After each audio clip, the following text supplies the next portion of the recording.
Hi, friends, welcome back. It's Julie.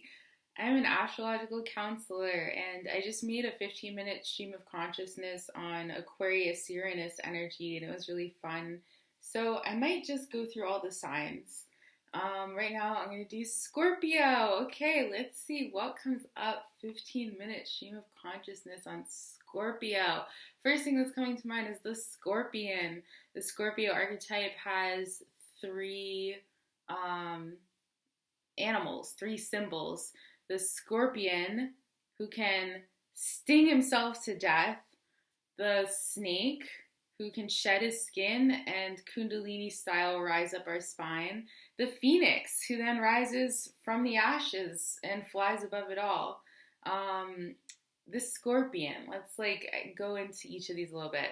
Yeah, so the spiraling downward, self-destructive, that Scorpio, deep, deep water, it can get really, really deep and dark and cold and under a lot of pressure at the bottom of the ocean. And before that pressure creates diamonds, it just shatters and destroys people. It can. It's, maybe the devil card in tarot where we feel powerless, as though our power is outside of us, as though we're forced into submission. We could be powerless to something within ourselves. It could be an internalized powerlessness or externalized. And when it's poorly aspected, it can be being controlled, like a very controlling authority figure being subject to tyranny in some way. Or it could be internalized where there's addiction or we feel out of control and it's maybe in our own behavior, but it's impulsive, it's compulsive, it's just so overpowering that we just can't do anything about it. We're doing the thing that we don't want to be doing. There's nothing we can do to stop it. Side note, my first video ever was on addiction. You can probably find that on my YouTube channel, Kaleidoscope Perception, where I offer a technique for getting out of addiction. And then that scorpion starts evolving into the snake, where he's learning to channel that energy, he's learning to take the reins, direct it, and then ultimately the phoenix is the mature, empowered, powerful, using the right use of power, someone who's empowered and healed, and then can help others. Is the psychologist, the psychoanalyst who can see the depths of others in a very psychic, intuitive, felt, emotionally vibrating way, and can understand what's going on inside of others because he's or she or they or whatever pronoun has gone to those depths within themselves. So the addiction counselor maybe could be the phoenix, having come out of it themselves. They, have gone through the psychoanalyst themselves. The Scorpio energy is so sensitive. All of the water signs, Pisces and Cancer are the other two water signs, so sensitive and able to emotionally resonate with whatever's around them, whatever environment's around them. Needs to learn psychic boundaries because the Scorpio energy describes energies that are not ours in their essence. If Aries describes me and who I am essentially, and Leo, Scorpio describes all that which I have absorbed as an emotional sponge. It can be, especially in early childhood, before we have boundaries around our sense of self and who we are and who we aren't, and how we feel and how someone else feels and what we want and what someone else wants of us. It can be internalizing and taking on authority figures, parents, older siblings, teachers, projections onto us, and then feeling really shaken by them in ways where we feel like we need to protect ourselves. Four of Pentacles energy, just self-protection. Can I trust others?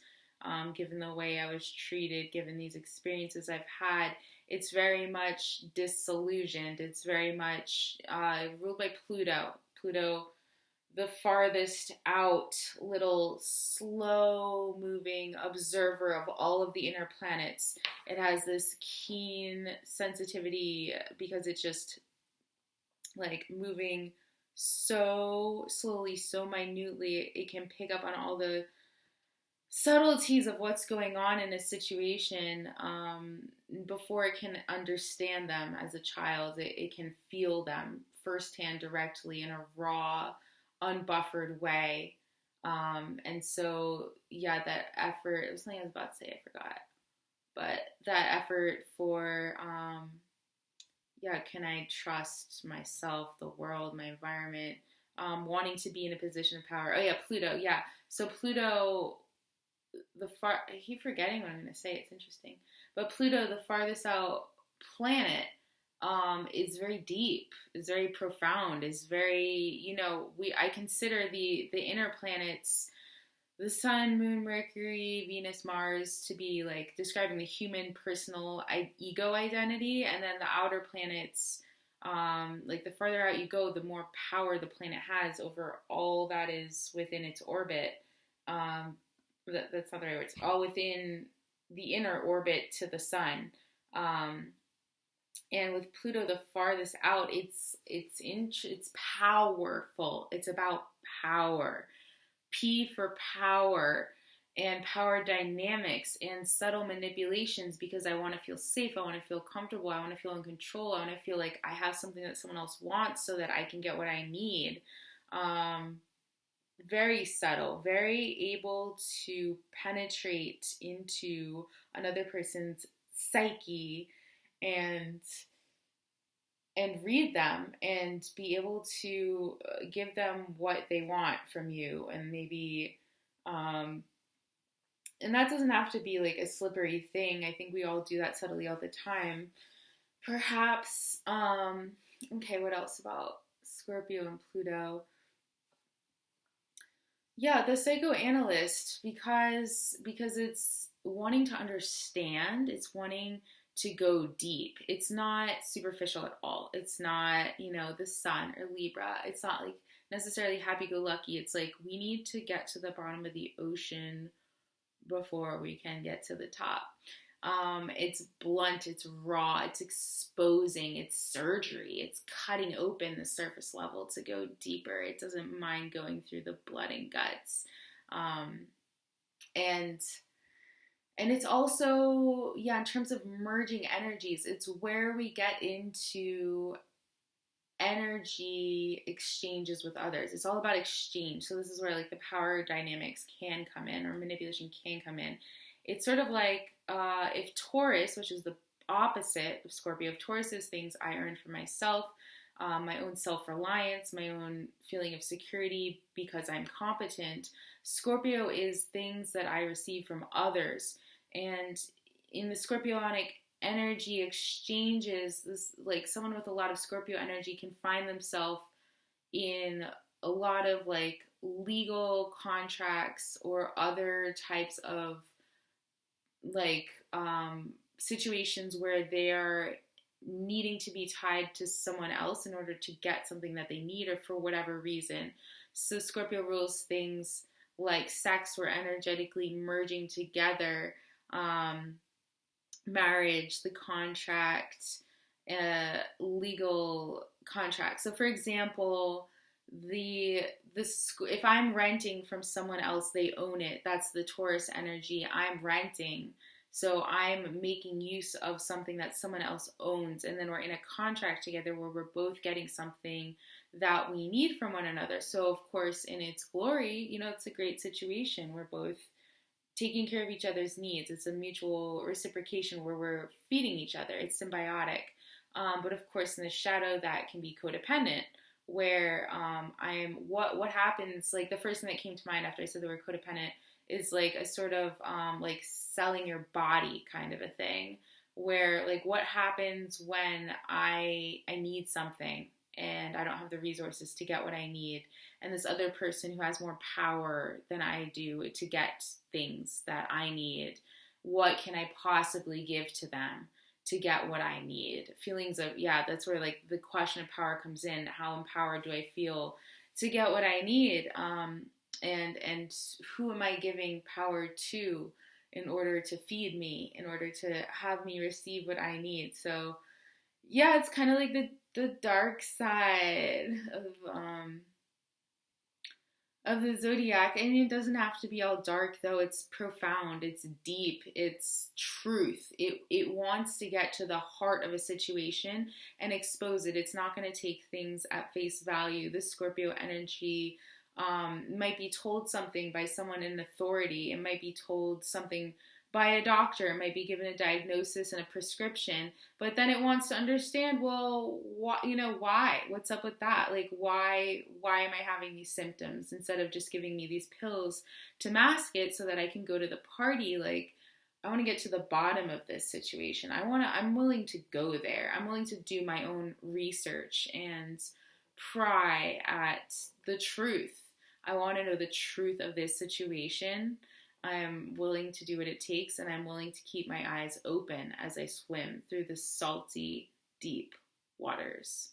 Something else that I feel in Scorpio energy, especially the Scorpio sun, that I really love, there's this energy to Scorpionic energy. It feels like still water. It just feels like a feeling of stillness where it goes deeper and deeper and deeper, and it feels like this slow, deep peace. It is like the sensation of the way that a snake moves. If you watch a snake, I mean, they can be fast and jerky, but they're like this slow, steady, muscular movement, and it's that feeling quality of the Scorpio is this slow. And so it can be very spiritual. You know, it's this opposite to the Taurus, and the Taurus is very much the physical realm. It's the earthly realm. It's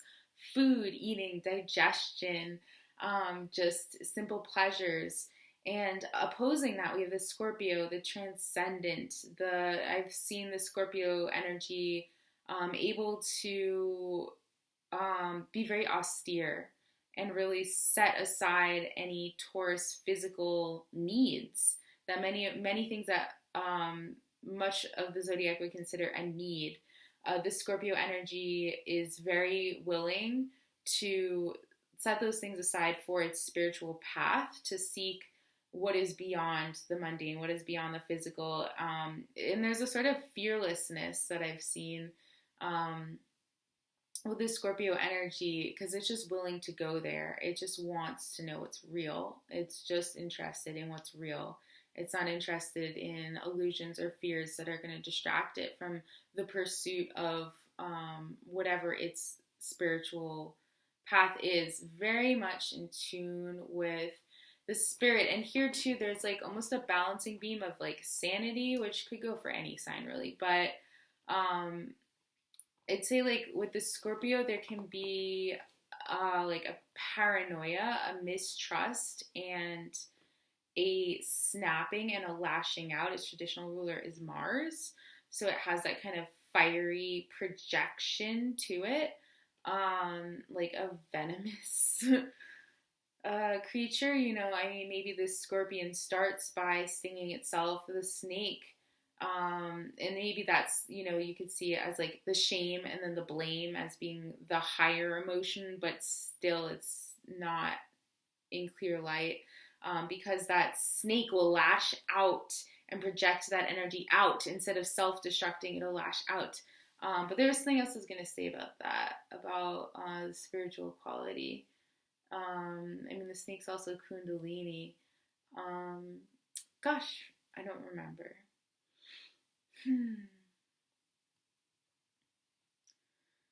Yeah,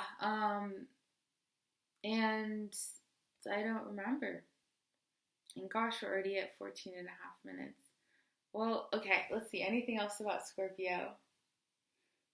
Yeah, very spiritual, very esoteric. Okay, yeah, so it's like esoteric teachings, a cult, I think a cult right away.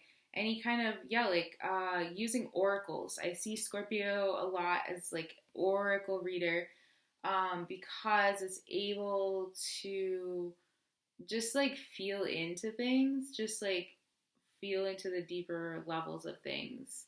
Kind of like, is there a word for this? I want to say clairsentient, but that more so feels like an earth sign thing to me. But it's like an emotional clair. It's just this emotional resonance where it can feel.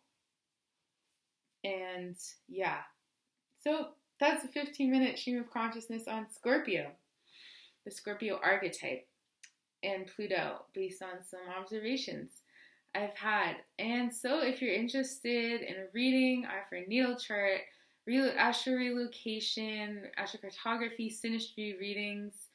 Feel free to email me at prismclouds@gmail.com. You can see my info in the description box below. And join me next time for we'll see what sign I cover next.